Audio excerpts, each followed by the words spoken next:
This is the brief on geometric relationships between surfaces and vectors in vector calculus.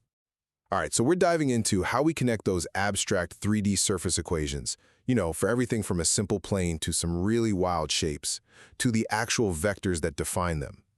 It's all about seeing how the algebra creates the physical geometry we can see and work with. First, to get a handle on any surface, you have to start with surface parametrization. This just means we swap out the usual coordinates in the equation for a couple of simpler parameters.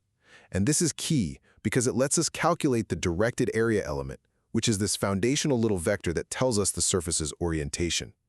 Second, once you have that area element, finding the surface normal vector is the next logical step.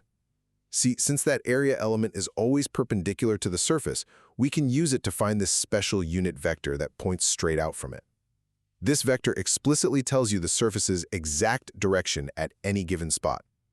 Finally, the whole thing is confirmed by what's called gradient orthogonality. The idea here is that the gradient vector, which, remember, you get directly from the original equation's algebra, is inherently parallel to that surface normal we just found.